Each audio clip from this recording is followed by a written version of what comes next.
everyone, my name is Sydney. I'm a ceramics artist, and this is the first video of a series of videos for my ceramics grant project. This project is supported by the North Carolina Arts Council. I've included a link in the video description to their website. I would like to thank them for choosing to fund my project. Today I'll be working on an Impatiens vase and describing what I'll be doing for my grant project.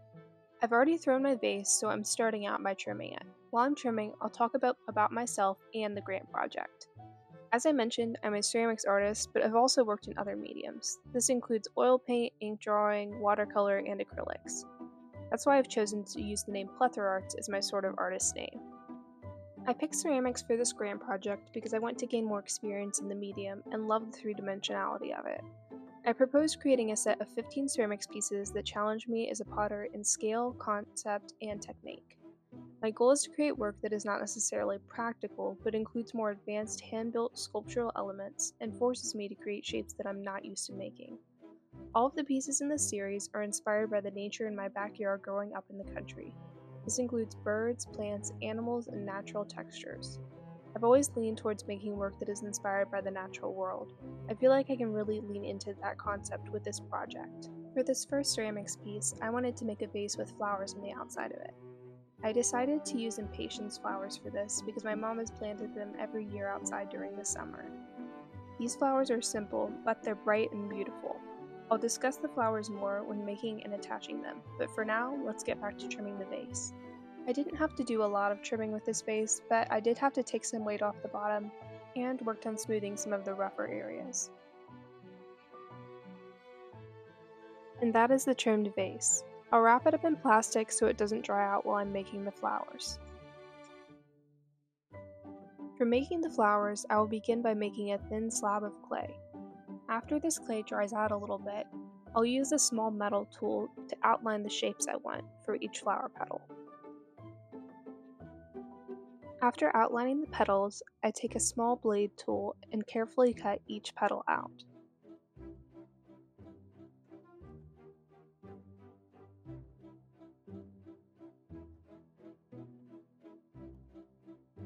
I then gently remove the excess clay from around the petals and wait for them to dry out a little bit more. As you can see, the petals are a lot thicker than you would want them to be for flower petals. To thin them out and make them more natural, I take the side of my hand and apply even pressure to the petal to flatten it out. I can then curve the petal and make it the shape I want. I repeat this process for each petal until I have enough to make a flower. After enough petals for a flower are made, I make a little round base to build the flower onto. I then slip and score the base and attach the flower petals to form the whole flower. This base adds more stability to the flower and adds some more dimensionality to the piece. After each flower is made, I create a small hole in the center of the flower. I then roll a tiny piece of clay to place in the center to mimic the look of Impatiens.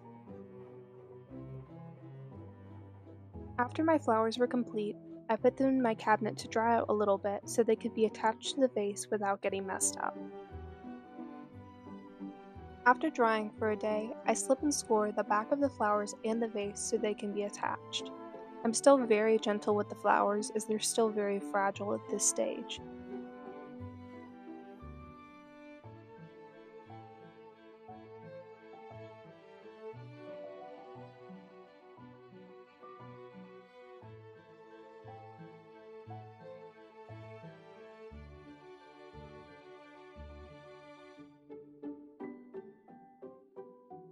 After attaching the flowers, I try to address any surface imperfections by smoothing them out.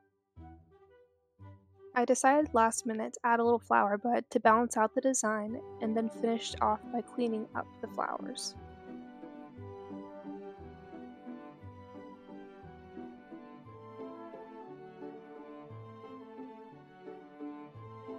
All of the flowers are now complete. I'll probably clean them up a little bit more once the piece is dried for a bit, but for now I'll let it rest in my cabinet and slowly dry before I paint it. Thank you for watching. Make sure to subscribe if you want to see more of my art. I hope you have a great day.